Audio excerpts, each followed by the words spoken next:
Have you ever felt that sharp, zinging pain shooting down from your lower back all the way down your leg? Ugh, it is so frustrating. Well, today we're going to dive into a super clear step-by-step guide to finally understand and relieve that sciatica pain with 9 really specific stretches. We'll start with what's actually causing the pain, and then we'll get right into the moves that can bring you some real relief. Does that feeling sound a little too familiar? That radiating pain? That is the classic calling card of sciatica. It's the kind of thing that can literally stop you in your tracks. But here's the good news. Relief is often totally within your reach, and it can start with some simple, gentle movements. So here's our game plan for today. First, we're going to nail down what sciatica actually is. Then, we'll get into the practical stuff. Stretches you can do from a chair, on the floor, and even while you're standing up.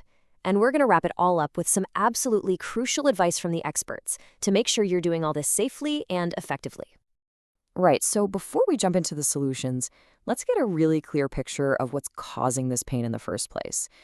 Understanding the problem is always the first step toward actually solving it. Okay, so check this out. The sciatic nerve is the longest nerve in your entire body. Just picture it. It's like a big cable running from your lower back, weaving through your hips and butt, and going all the way down each leg. Sciatica isn't really a condition itself, it's more of a symptom. It's the pain you feel when that nerve gets pinched, compressed, or just plain irritated somewhere along that super long path. And if you're dealing with this, you are so not alone. I mean, look at this number.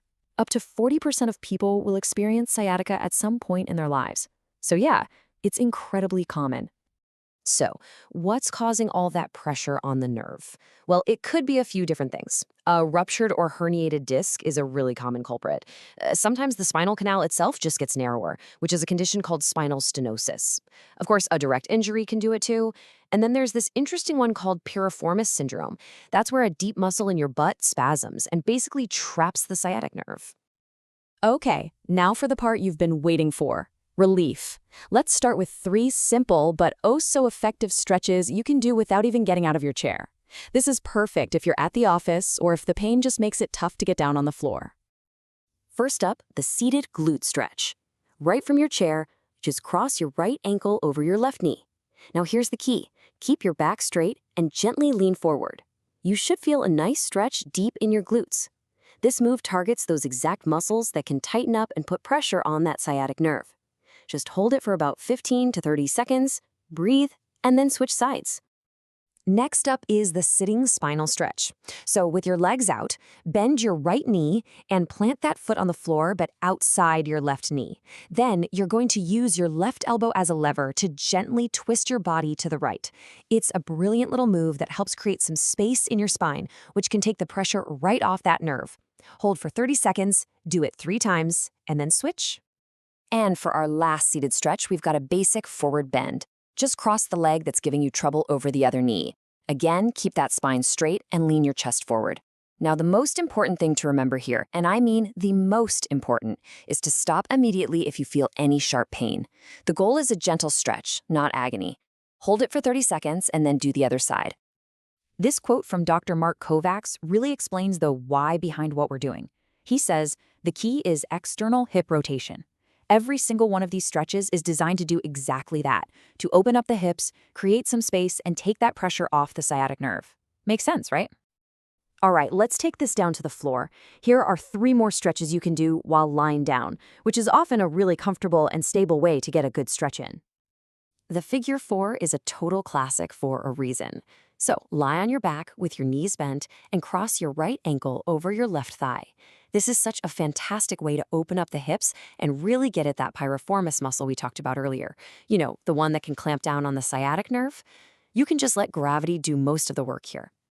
Next up, we have knee to opposite shoulder. Lying flat, just grab your right knee and gently pull it across your body, aiming towards your left shoulder. And I have to say it again, gently. We're looking for a relieving stretch, not pain. Hold it for 30 seconds, repeat that for 3 reps, and then switch over to the other leg. This one really zeroes in on the glute and piriformis muscles. Now for a bit of a deeper stretch, the forward pigeon pose. So you'll start on all 4s, then bring your right leg forward so your lower leg is on the ground in front of you.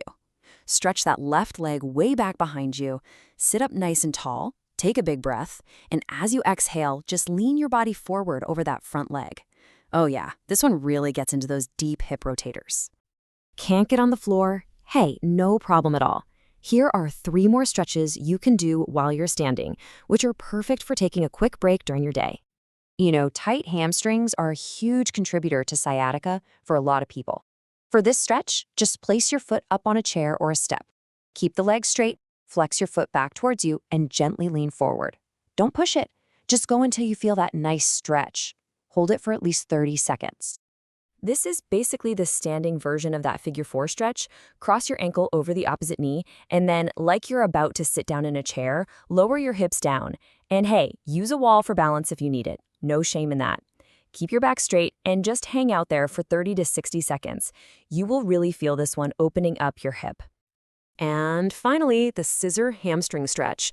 Stagger your feet, one about 3 feet behind the other. Now keep your hips facing forward and just bend over your front leg. Keep that back straight.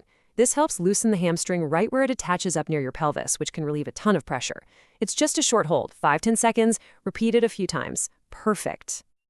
So, we've covered the how-to, but now we have to talk about the most important part, how to do it safely. This is where the experts come in, and trust me, you'll want to take this advice to heart. This right here is the #1 rule. Dr. Kovacs gives us such a critical reminder. Don't try to copy some super flexible instructor online. Your body is your body. The single most important rule is this: if you feel any kind of sharp pain, you stop immediately. You have to listen to what your body is telling you. So let's just pull all that safety advice together, okay? First, and most importantly, pain is your stop sign. If a stretch hurts, back off. Second, your body knows what's up. Feel free to tweak these positions to find what feels good and relieving for you. This isn't about becoming a pretzel, it's about finding relief, not perfect form. And finally, keep an eye on the clock. If this pain has been hanging around for more than a month, that is a very clear sign to go see a professional. And that leads perfectly to this amazing piece of advice from physical therapist Mindy Morantz. You see, physical therapy isn't just about someone giving you exercises. It's about education. The real goal is to give you the tools and the understanding to manage your own body and get back to doing what you love independently. It's like having a partner in your own recovery. So we've walked through the what's, the why, and the how. You now have 9 different tools in your toolkit to find relief from sciatica pain. The final and really the most important question is this: are you ready to actually listen to what your body is telling you and take that first gentle step toward feeling better?